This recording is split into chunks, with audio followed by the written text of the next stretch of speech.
मोदी सरकार की एक बार फिर अपने ही अवाम पर यलगार। फॉल्स फ्लैग ऑपरेशन में एक ही झटके में 26 लोग पार। भारत ने एक बार फिर जाली ऑपरेशन के बाद पाकिस्तान पर इल्जामात की बरसात कर दी। मकबूजा वादी के सयाहती मकाम तहलगाम में हमले के सिर्फ चंद मिनट्स बाद ही भारतीय हुक्मरान हो या सियासी और मजहबी रहनुमा, एंकर्स हो या तज्जियाकार, सभी ने तोपों का रुख पाकिस्तान की जानिब कर दिया। और दरअसल सिंध तास मुआहिदा है क्या भारत यकतरफा तौर पर इसे मुअत्तल करने का इंतहाई इक़दाम उठा सकता है और पाकिस्तान के पास मुमकिन क्या ऑप्शंस हैं, आइए जानते हैं। मोदी सरकार की एक बार फिर अपने ही अवाम पर यलगार। फॉल्स फ्लैग ऑपरेशन में एक ही झटके में 26 लोग पार। भारत ने एक बार फिर जाली ऑपरेशन के बाद पाकिस्तान पर इल्जामात की बरसात कर दी है। मकबूजा वादी के सियासी मकाम पहलगाम में हमले के सिर्फ चंद मिनट बाद ही भारतीय हुक्मरान हो या सियासी और मजहबी रहनुमा, एंकर्स हो या तज्जियाकार, सब ही ने तोपों का रुख पाकिस्तान की जानिब कर दिया और जहर उगल उगल कर भरपूर जंग जैसा माहौल पैदा कर दिया। मोदी सरकार भी पाकिस्तान पर बेजा दबाव डालने के लिए हर हरबा इस्तेमाल करने पर उतर आई। चाहे वो पाकिस्तानियों को भारत छोड़ने के लिए 48 घंटों की डेडलाइन हो या सफारतकारों की मुल्क बदरी के अहकाम, वाघा बॉर्डर बंद करने समेत सिंध तास मुआहिदे को एक तरफा मुअत्तल करने का ऐलान कर दिया। हिंदुत्व की पैरोकार मोदी सरकार के इक़दामात पर हर पाकिस्तानी की जहन में मुख्तलिफ सवालात जन्म ले रहे होंगे कि दरअसल सिंध तास मुआहिदा है क्या भारत यकतरफा तौर पर इसे मुअत्तल करने का इंतहाई इक़दाम उठा सकता है? पाकिस्तान के पास ऑप्शन क्या हो सकते हैं? सबसे पहले बात करते हैं सिंध तास मुआहिदे की।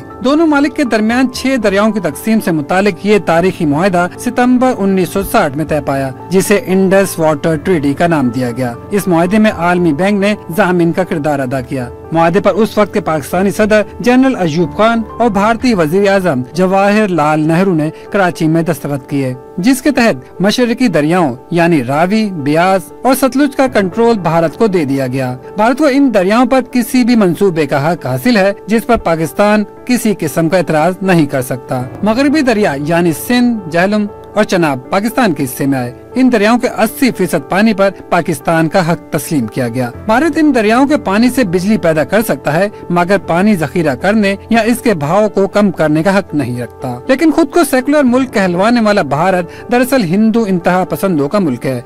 पाकिस्तान के लिए इसकी नीयत में हमेशा से खोट रहा है। इसने न सिर्फ मगरबी दरियाओं पर वक्फे से पन बिजली के मंसूबे बनाने शुरू किए, बल्कि मकबूजा कश्मीर में दरिया चनाब पर सलाल डैम भी बना डाला। इस तनाज़े को दोनों ममालिक के माहिरीन ने मिलकर 1978 में हल किया। फिर 2000 की दहाई में मकबूजा कश्मीर में ही दरिया चनाब पर एक और डैम बगलिहार बनाना शुरू किया। पाकिस्तान ये मामला आलमी अदालत ले गया, जिसने भारत को डैम का डिजाइन तब्दील करने और पानी का बहाव यकीनी बनाने का हुक्म दिया। भारत सिंध तास मुआहिदे और आलमी अदालती अहकामात की खिलाफ वर्जी करते हुए वक्तन फवक्तन बगलिहार डैम पर चनाब का पानी रोकता रहा है। मामलात बगलिहार डैम तक ही नहीं थमे। 2007 में भारत ने दरिया झेलम पर मुतनाज़ा किशन गंगा प्रोजेक्ट शुरू किया।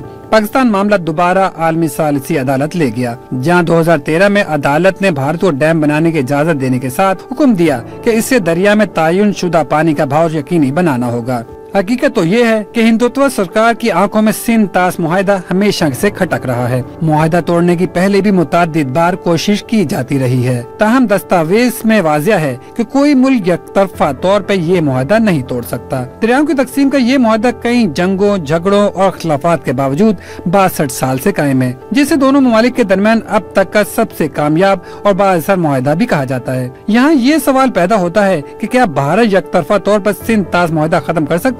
इंडस वाटर ट्रीटी गैर मुआयना मुद्दत का एक बैन अल-अक़वामी मुआहिदा है, जिसके आर्टिकल 12 की शिक 4 वाज़िया तौर पर कहती है कि मुआहिदा उस वक्त ही खत्म हो सकता है जब दोनों ममालिक तहरीरी तौर पर रजामंद हों। दूसरे लफ्जों में इंडस वाटर ट्रीटी खत्म करने के लिए मुआहिदे का मुसव्विदा तैयार करना होगा, जिसकी दोनों फ़रीक़ैन को तस्दीक करना होगी। मुआहिदे में यकतरफा मुअत्तली की कोई शक मौजूद नहीं। अगर कोई फ़रीक अपने तौर पर मुआहिदा खत्म करने की कोशिश करता है तो ये बैन अल-अक़वामी क़वानीन के खिलाफ होगा, जिसके असरात दूररस और पेचीदा ही नहीं, नताइज भी काफी संगीन हो सकते हैं। भारतीय इक़दाम तनाज़ात और कशीदगी को मजीद बढ़ा सकता है, इलाकाई अमन और इस्तेकाम को खतरा लाक हो सकता है। बैनुल-अक़वामी क़वानीन के मुताबिक कोई भी बालाई मुल्क ज़ेरी मुल्क के पानी को नहीं रोक सकता। हमारे खित्ते में भारत ऊपर जबकि पाकिस्तान नीचे है, जिसके पानी को रोकने का भारत को कोई हक हासिल नहीं। चाहे सिंध तास मुआहिदा मौजूद हो या न हो, अगर भारत पाकिस्तानी दरियाओं का पानी रोकने की कोशिश करता भी है तो ये बैनुल-अक़वामी कानून में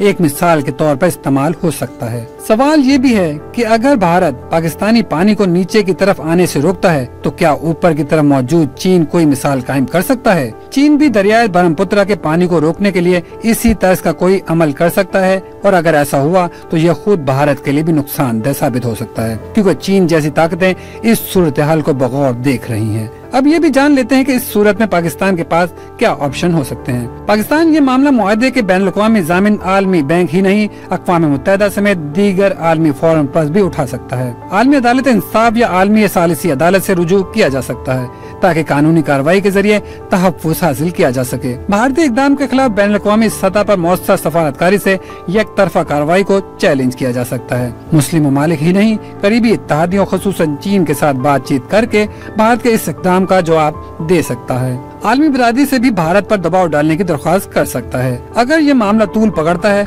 तो हुकूमत को एक जामे कौमी आबी ज़खायर और वसाइल को बेहतर बनाने के लिए अपने मंसूबे शुरू करना होंगे, जिसमें नए डैम्स बनाना, रेन वाटर हार्वेस्टिंग और पानी जखीरा के दीगर जदीद तरीके अपनाना होंगे। सिंध दरिया के पानी को बेहतर तरीके से बचाने और इसके इस्तेमाल के लिए मजीद इक़दाम किए जा सकते हैं ताकि ज्यादा नुकसान से बचा जा सके। पानी बहरान से मुतालिक शऊर पैदा करने के लिए आगाही मुहिम चलानी होगी ताकि लोग पानी के बचाव और इसके दुरुस्त इस्तेमाल को रोजमर्रा जिंदगी का हिस्सा बनाएं।